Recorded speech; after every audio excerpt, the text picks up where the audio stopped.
గత ప్రభుత్వంలో జరిగిన భూ కబ్జాలను నిరసిస్తూ భారత కమ్యూనిస్ట్ పార్టీ సిపిఐ కడప జిల్లా సమితి ఆధ్వర్యంలో బద్వేల్ పట్టణంలో బహిరంగ సభ నిర్వహించారు. బద్వేల్ పట్టణంలో మార్కెట్ యార్డు నుండి పట్టణ పురవీధుల్లో భారీ ఎత్తున నినాదాలు చేస్తూ ఎర్ర జెండాలు చేతపట్టి ర్యాలీ నిర్వహించారు.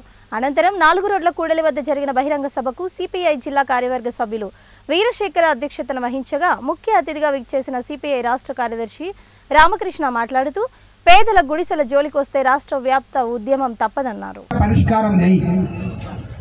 ఈ 5 ఏళ్లలో కూడా పరిష్కారం చేయలేదనుకో మొత్తం నీ రాజకీయం అంతా కూడా వృథా. ఎన్నాళ్ళు వేచి చూడాలి పేదవాళ్ళు, ఎన్నాళ్ళు పైకి చూస్తూ ఉండాలి, ఎన్నాళ్ళు ఇల్లు లేకుండా ఉండాలి. కాబట్టే కోరుతా ఉన్నాం, ప్రభుత్వాన్ని నిలదీస్తాం.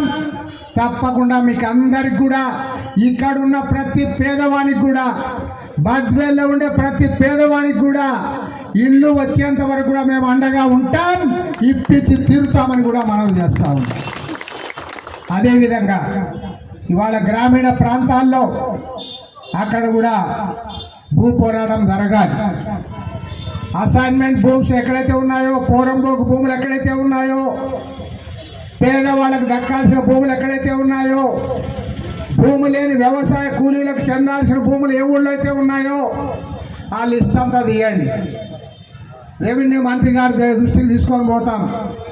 అదేవిధంగా అక్కడ స్థానికంగా పోరాటం కూడా జరగాలి. నేను కామ్రేడ్స్ అందరికి కూడా ఒకటి చెప్తా, వేరే పోరాటాలు ఎవరు చేసినా సక్సెస్ కాగలరేమో నాకు తెలియదు, కానీ నేను సగర్వంగా చెప్తా, భూమి కోసం పోరాటం సక్సెస్ కావాలంటే అది ఎర్ర జెండాతోనే సాధ్యమవుతుంది. చేతిలో ఎర్ర జెండా ఉంటేనే భూమి దక్కుతుంది. అది చరిత్ర చెప్పిన సత్యం.